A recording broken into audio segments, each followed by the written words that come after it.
அன்பான நேர்களே, சுவாமி விவேகானந்தரின் நாம் யார் என்னும் நூலின் 3வது தொகுப்பினை உங்களுக்கு வழங்குவதில் மற்றற்ற மகிழ்ச்சி அடைகிறேன். தனித்துவம் பற்றிய இன்னொரு கேள்வியை இப்போது பார்ப்போம். தங்கள் தனித்துவத்தை இழக்கச் சிலர் மிகவும் பயப்படுகின்றனர். ஒரு பன்றி இறைவனாக முடியுமானால் பன்றி என்ற தனித்துவத்தை இழப்பது அதற்கு நல்லதுதானே? நல்லதுதான். ஆனால் பாவம், அந்த பன்றிக்கு அப்போது இது தோன்றுவதில்லை. எனது தனித்துவம் என்பது எந்த நிலை? நான் சிறு குழந்தையாக விரலை சப்பியபடி தரையில் உருண்டு கொண்டிருந்தேனே, அதுவா? இந்த நிலையை இழக்க நான் கவலைப்பட வேண்டுமா? நமது குழந்தை நிலையை எண்ணி இப்போது நாம் சிரிப்பது போல் இன்னும் 50 ஆண்டுகளுக்கு பின் இப்போதைய நிலையையும் எண்ணி சிரிப்போம். எனவே இவற்றுள் எந்த தனித்துவத்தை வைத்துக் கொள்வது? இந்த தனித்துவம் என்பது என்ன என்பதை நாம் புரிந்து கொள்ள வேண்டும். 2 முரணான போக்குகள் இருக்கின்றன. ஒன்று, தனித்துவத்தை காக்க வேண்டும் என்பது. மற்றது, தனித்துவத்தை இழந்துவிட வேண்டும் என்ற பேரார்வம். குழந்தையின் தேவைகளை நிறைவேற்றுவதற்காக தாய் தன் சுகம் அனைத்தையும் தியாகம் செய்கிறாள். அவள் கைகளில் குழந்தை இருக்கும் வரை அவளது தனித்துவம், தன்னை காத்து கொள்ள வேண்டும் என்ற எண்ணம் எல்லாம் எங்கோ மறைந்து விடுகின்றன. அவள் மோசமான உணவை உண்டு குழந்தைக்கு சிறந்த உணவை தருகிறாள். இப்படியே நாம் யாரிடம் அன்பு வைக்கிறோமோ அவர்களுக்காக உயிரை இழக்கவும் ஆயுதமாக இருக்கிறோம். ஒரு பக்கம் நாம் இந்த தனித்துவத்தை காக்க தீவிரமாக போராடி கொண்டிருக்கிறோம். மற்றொரு பக்கம் இதை கொல்ல முற்படுகிறோம். பலன் என்ன? தீவிரமாக முயற்சி செய்யலாம், தனித்துவத்திற்காக போராடலாம். ஆனால் மரணம் வருகிறது. அதன்பின் நமது சுவடு கூட எஞ்சுவதில்லை. 1900 ஆண்டுகளுக்கு முன் ஒரு யூதர் பிறந்தார். அவர் தமது தனித்துவத்தை காக்க ஒரு சிறிது முயற்சி கூட செய்யவில்லை. அதை எண்ணி பாருங்கள். அந்த யூதர் தமது தனித்துவத்தை காக்க சிறிதும் போராடவே இல்லை. உலகிலேயே மிக பெரியவராக அவர் இன்றும் போற்றப்படுவதற்கு காரணம் இதுவே. இதுதான் உலகத்திற்கு தெரிவதும் இல்லை. நம் அனைவருக்கும் தனித்துவம் இருக்கிறது. ஆனால் என்ன பொருளில்? மனிதனது தனித்துவம் என்பது என்ன? நாமரூபம் அல்ல, அவனுள் உள்ள இறைவனே அவனது தனித்துவம். இதுவே உண்மையான தனித்துவம். அந்த தனித்துவத்தை நெருங்கும் அளவிற்கு மனிதன் தனது பொய்யான தனித்துவத்தை விட்டு விலகுகிறான். அதிகமாக தனக்கு சேர்த்து கொள்ளும் அளவிற்கு, எல்லாவற்றையும் அடைய முயலும் அளவிற்கு ஒருவன் தனித்துவம் பெற்றவனாக இருக்கும் வாய்ப்பு குறைகிறது. தன்னை பற்றி குறைவாக நினைக்கும் அளவிற்கு ஒருவன் தன் வாழ்நாளிலேயே தனித்துவத்தை தியாகம் செய்தவனாகிறான். அந்த அளவிற்கு அவனது தனித்துவம் மேலானதாகிறது. அந்த இரகசியமும் மனிதர்களுக்கு புரிவதில்லை. தனித்துவம் என்பது என்ன என்பதை முதலில் அறிந்து கொள்ள வேண்டும். லட்சியத்தை அடைவதுதான் அது. இப்போது நீங்கள் ஒரு ஆண் அல்லது பெண். நீங்கள் தொடர்ந்து மாறிக்கொண்டே இருப்பீர்கள். இதை தடுக்க உங்களால் முடியுமா? இப்போது உள்ளபடியே தான் உங்கள் மனத்தை வைத்துக்கொள்ள விரும்புகிறீர்களா? கோபங்கள், வெறுப்புகள், பொறாமைகள், சண்டைகள் என்று 1000 தீமைகளும் மனத்தில் இருக்கத்தான் வேண்டுமா? அதை வைத்து கொள்ளத்தான் போகிறீர்களா? உங்களுக்கு முழு வெற்றி கிடைக்கும் வரையில், தூயவராக பரிபூரணமாக மாறும் வரையில் நீங்கள் நிற்கவே இயலாது. அன்பு, ஆனந்தம், எல்லையற்ற தன்மை இவற்றின் உருவாக நீங்கள் இருக்கும்போது கோபத்திற்கு இடம் ஏது? உங்கள் உடல்களுள் எந்த உடலை வைத்துக்கொள்ள விரும்புகிறீர்கள்? முடிவற்ற வாழ்க்கையை அடையும் வரையில் உங்களால் எங்கும் நிற்கவே இயலாது. அந்த இடம் வந்தவுடன் நின்று விடுவீர்கள். இப்போது நம்மிடம் குறைவான அறிவே இருக்கிறது. பேரறிவு பெற நாம் முயன்று கொண்டு இருக்கிறோம். இந்த முயற்சி எங்கே நிற்கும்? நாம் வாழ்வுடன் ஒன்றாகும் வரையில் எங்குமே நிற்க மாட்டோம். பலருக்கு இன்பமே லட்சியமாக இருக்கிறது. அந்த இன்பத்திற்காக அவர்கள் புலன்களை மட்டுமே நாடுகிறார்கள். உயர்ந்த நிலைகளில் இன்னும் நிறைய இன்பம் கிடைக்கும். இதற்கும் மேற்பட்டது ஆன்மீக நிலை. பிறகு தனக்குள், அதாவது தனக்குள் இருக்கும் இறைவனை காண்பதில் இன்னும் மேலான இன்பம் கிடைக்கிறது. தனக்கு வெளியே இன்பம் தேடுபவன் அந்த புறப்பொருள் மறைந்ததும் துன்பத்திற்கு ஆளாகிறான்.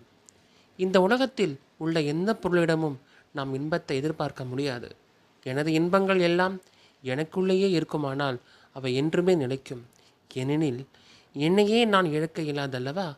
தாய், தந்தை, மக்கள், மனைவி, உடம்பு, செல்வம் எல்லாம் என்னை விட்டு போய்விடும்.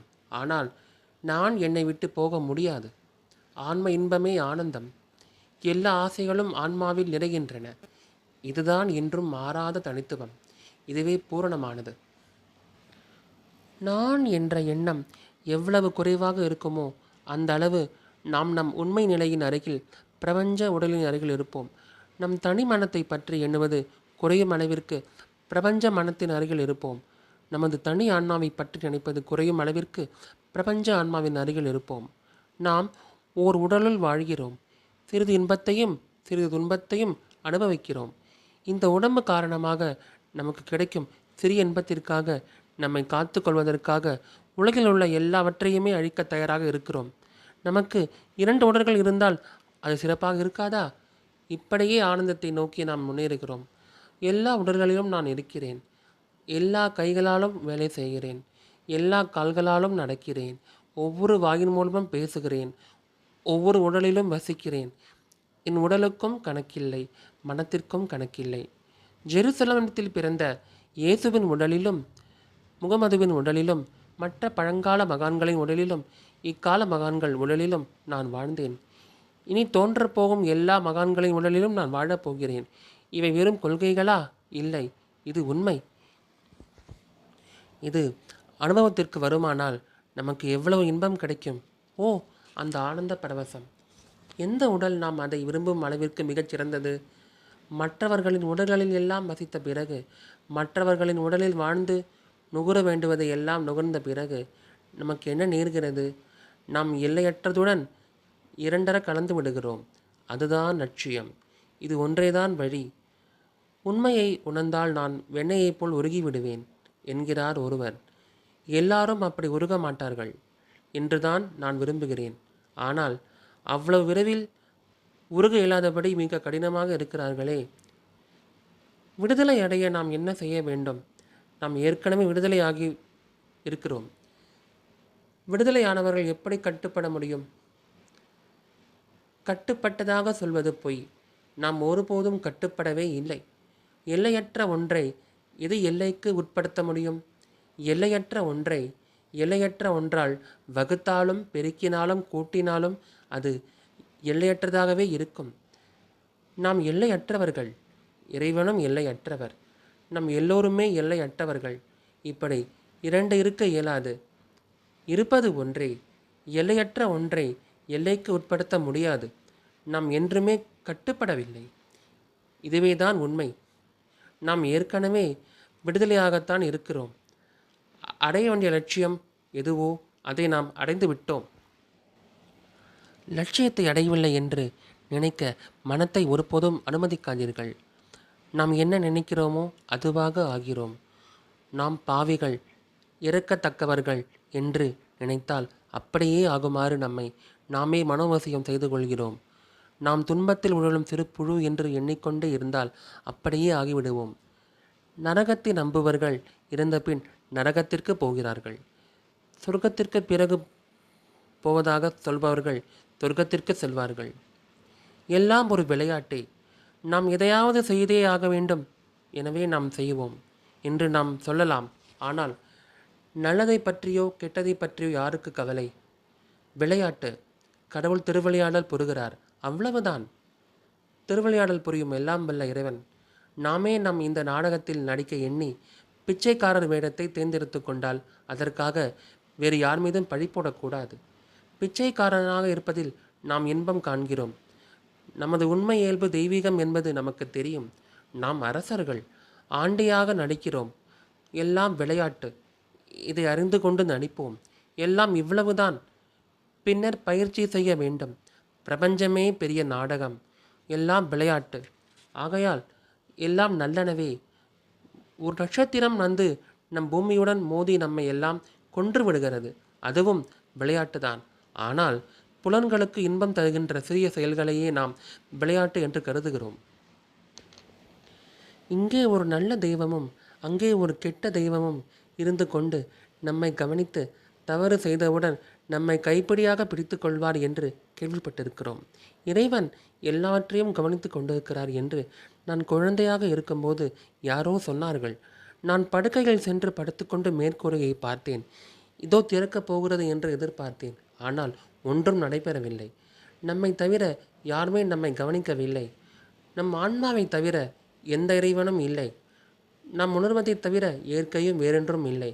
பழக்கம் என்பது இரண்டாவது இயல்பு மட்டும் அல்ல, முதல் இயல்பும் அதுவே.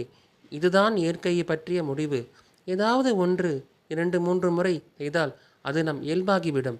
துக்கப்பட வேண்டாம், இரக்கமும் பட வேண்டாம். செய்தது செய்தது தான். நீங்கள் உங்களை நெருப்பில் சுட்டுக்கொண்டால் அதன் பலனை அனுபவியுங்கள். விவேகிகளாக இருங்கள். நாம் தவறு செய்கிறோம், அதனால் என்ன? முழுகி போய்விட்டது. எல்லாம் வேடிக்கை, எல்லாம் விளையாட்டு. செய்த பாவங்களை எண்ணி சிலருக்கு பைத்தியமே பிடித்து விடுகிறது. அவர்கள் அழுது புலம்புகிறார்கள், கதறுகிறார்கள். பச்சாதாபம் வேண்டாம். ஒன்றை செய்தால் பிறகு அதை பற்றி நினைக்காதீர்கள். முன்னேறிய வண்ணமே இருங்கள். நிற்காதீர்கள், திரும்பி பார்க்காதீர்கள். திரும்பி பார்ப்பதால் என்ன லாபம்? லாபமும் இல்லை, நஷ்டமும் இல்லை. நாம் வெண்ணையைப் போல் உருகிவிடப் போவதில்லை. சொர்க்கமாவது நரகமாவது பிறவியாவது எல்லாம் பொருளற்ற பிதற்றல். பிறப்பவர் யார், இறப்பவர் யார்? நீங்களே உங்களுடன் பிறவற்றுடன் விளையாடிக்கொண்டே வேடிக்கை காட்டுகிறீர்கள், அவ்வளவுதான். எத்தனை நாள் வரை விரும்புகிறீர்களோ அத்தனை நாள் இந்த உடம்பை வைத்துக்கொள்கிறீர்கள். இதை வைத்துக்கொள்ள வேண்டாம். எல்லையற்றதுதான் உண்மை. எல்லையுள்ளது வெறும் விளையாட்டு, நாடகம். எல்லையற்ற உடலும் நீங்களே, எல்லையுள்ள உடலும் நீங்களே. இதை அறிந்து கொள்ளுங்கள். ஞானம் ஏற்பட்டாலும் மாறுதல் எதுவும் ஏற்பட்டு விடாது. விளையாட்டு நடைபெற்று கொண்டுதான் இருக்கும். உடல், ஆன்மா என்ற 2 சொற்களும் இணைக்கப்பட்டுள்ளன.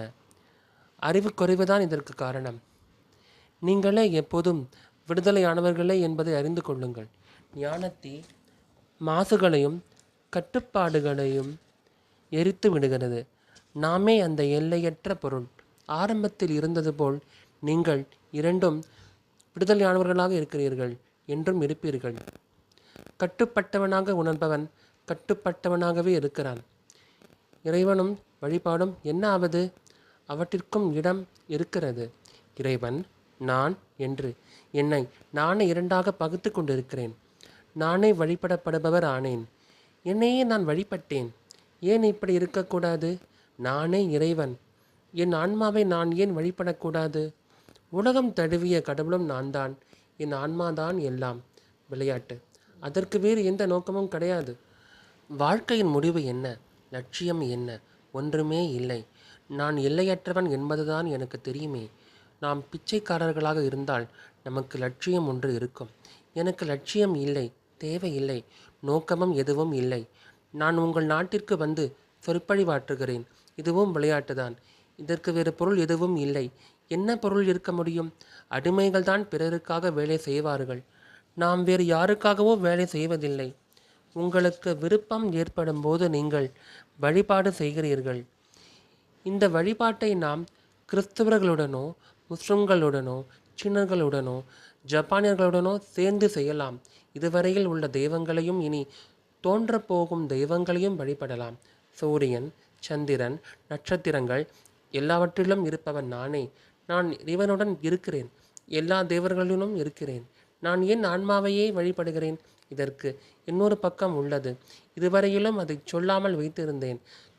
தூக்கில் தொங்கப் போகிறவன் நானே. எல்லா தீமைகளும் நானே. நானே நரகங்களில் தண்டிக்கப்படுகிறேன். அதுவும் விளையாட்டே. நான் எல்லையற்றவன் என்று அறிவதுதான் வேதாந்தத்தின் லட்சியம். குறிக்கோள்கள், தூண்டுதல்கள், நோக்கங்கள், கடமைகள் எல்லாம் பின்தங்குகின்றன. உண்மையை பற்றி முதலில் கேட்க வேண்டும், பிறகு சிந்திக்க வேண்டும். எல்லா வகையிலும் அதை ஆராயுங்கள். வாத பிரதிவாதங்கள் செய்யுங்கள். ஞானிகளுக்கும் இதற்கு மேல் ஒன்றும் தெரியாது, நாமே எல்லாவற்றிலும் இருக்கிறோம் என்பதை விட திடமாக அறியுங்கள். நீங்கள் யாருக்கும் தீங்கு செய்யக்கூடாது என்பதற்கு தான் இது காரணம். இதுவே காரணம். மற்றவர்களுக்கு தீங்கு செய்வது என்றால் உங்களுக்கே தீங்கிழைத்து கொள்வதை அல்லவா? கடைசியாக இதை தியானிக்க வேண்டும். இதை சிந்தியுங்கள். எல்லாம் அழிந்து சாம்பலாகிவிடும். நாம் மட்டும் தனியே நிற்கின்ற காலம் ஒன்று வரும் என்பதை நினைத்து பார்க்க முடியுமா? அந்த கணத்தின் ஆனந்த பரவசம் ஒருபோதும் நம்மை விட்டு விலகாது. நீங்கள் உடம்பு அற்றவர்கள் என்பதை நிச்சயம் உணர்வீர்கள். நமக்கு ஒருபோதும் உடம்பு இருந்ததில்லை. நான் ஒருவனே தனியாக என்றென்றும் இருக்கிறேன். நான் யாருக்கு பயப்பட வேண்டும்? இருப்பதெல்லாம் ஆன்மாதான். இதைத்தான் தொடர்ந்து தியானிக்க வேண்டும். அதன் மூலம் அனுபூதி பிறக்கும். அனுபூதியின் வாயிலாகத்தான் நாம் மற்றவர்களுக்கு ஆசைகளை அள்ளித் தருப்பவர்கள் ஆகிறோம். இறைவனை அறிந்தவனின் முகம் போல் உன் முகம் ஒளி வீசுகிறது. இதுதான் லட்சியம். நான் செய்வது போல் இது பேச்சுக்கு உரியது அல்ல. ஒரு மரத்தின் அடியில் குரு ஒருவரை நான் கண்டேன். அவர் 16 வயது இளைஞர். சீடரோ 80 வயது கிழவர். குரு மௌனத்தில் உபதேசம் செய்கிறார். சீடரின் சந்தேகங்கள் பறந்து விட்டன. பேசுபவர் யார்? கதிரவனை பற்றி விளக்கேற்றுபவர்கள் உண்டா? உண்மை உதிக்கும் போது அதை அறிய சாட்சி ஒன்றும் தேவையில்லை. நாம் அதை அறிவோம். நாம் செய்யப்போவது அதுதான். அதை உணருங்கள். முதலில் அதை சிந்தியுங்கள். பிறகு அதை பற்றி விவாதம் செய்யுங்கள். அறிய வேண்டுமென்ற உங்கள் ஆவலை தீர்த்து கொள்ளுங்கள். பிறகு வேறு ஒன்றையும் நினைக்கவே வேண்டாம். நாம் வேறு ஒன்றையும் படிக்காமல் இருக்கக்கூடாதா என்று நான் எண்ணுகிறேன். இறைவன் தான் நம்மை காக்க வேண்டும். படித்தவன் என்ன ஆகிறான் என்று பாருங்கள். இங்கே இப்படி சொல்லி இருக்கிறது, அங்கே அப்படி சொல்லி இருக்கிறது.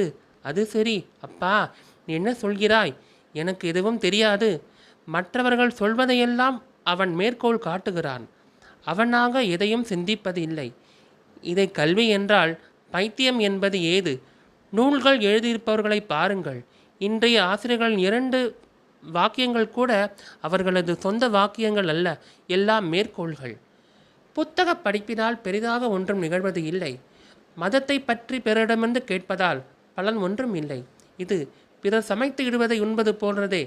உங்கள் மதம் எனக்கு மனநிறைவை தராது. இயேசு கடவுளை கண்டார். புத்தர் கடவுளை கண்டார். நீங்கள் கடவுளை காணவில்லை என்றால் நீங்கள் நாத்திகனை விட எந்த விதத்திலும் சிறந்தவர் அல்ல. அவன் மௌனமாக இருக்கிறான். நாமோ நிறைய பேசி வெட்டி பேச்சால் உலகை தொல்லைக்கு உள்ளாக்குகிறோம். நூல்களாலோ பைபிள்களாலோ சாஸ்திரங்களாலோ எந்த பலனும் இல்லை.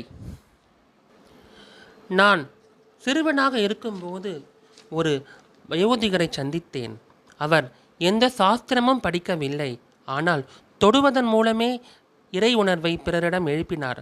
உலகிற்கு அறிவுரை வழங்க முன் வரும் ஆசிரியர்களை பேசாமல் இருங்கள். மத நூல்களே சும்மா இருங்கள். இறைவா, நீ மட்டும் பேசு. உனது ஏவலன் கேட்கட்டும். உண்மை இங்கே இல்லை என்றால் எந்த வாழ்க்கையால் என்ன பலன்? உண்மையை பற்றி கொள்வோம் என்றுதான் நாம் எல்லோரும் எண்ணுகிறோம்.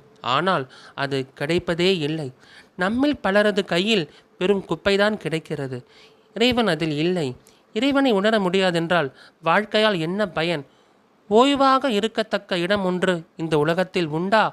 நாமே அதை தேடி கண்டுபிடிக்க வேண்டும். நாம் ஆர்வத்துடன் அதை தேடுவதில்லை. ஓடும் நீரில் மிதந்து செல்லும் வைக்கோலைப் போல நாம் இருக்கிறோம். உண்மை இருந்தால், இறைவன் இருந்தால் அவர் நமக்குள் தான் இருக்க வேண்டும். நான் என் கண்களால் இறைவனை கண்டிருக்கிறேன் என்று என்னால் சொல்ல இயலும். இல்லையானால் என்னிடம் மதம் இல்லை. நம்பிக்கைகளோ கோட்பாடுகளே அறிவுரைகளோ மதமாகாது. அனுபூதி, இறை அனுபவம், இதுதான் மதம். உலகம் போற்றும் இந்த மகான்களின் பெருமை எங்கே இருக்கிறது? இவர்கள் விஷயத்தில் இறைவன் என்பது வெறும் கொள்கை அல்ல. தாங்கள் பாட்டனார் நம்பினார் என்பதற்காக அவர்கள் அதை நம்பினார்களா? இல்லை. தங்கள் உடல், மனம் எல்லாவற்றிற்கும் மேலாக எல்லையற்ற ஒன்றை அவர்கள் அனுபூதியில் உணர்ந்தார்கள். இறைவனின் பிரதிபிம்பத்தில் ஒரு சிறு பகுதி கலந்திருப்பதால் தான் உலகம் உண்மையாக தோன்றுகிறது. நல்லவனிடம் நாம் அன்பு செலுத்த காரணம் அவன் முகத்தில் இந்த இறை ஒளி சற்று மிகுதியாக வீசுவதுதான். இந்த ஒளியை நாமே பெற வேண்டும். வேறு வழியே இல்லை. பன்மையுள்ள ஒருமையை காண்பவன் யாரோ? முடிவற்ற மரணத்தில் அந்த ஒரு வாழ்வை காண்பவன் யாரோ? இந்த பன்மையில் மாறாத ஒன்றை தன் ஆன்மாவில் காண்பவன் யாரோ? அழிவற்ற அமைதி அவனையே சாரும்.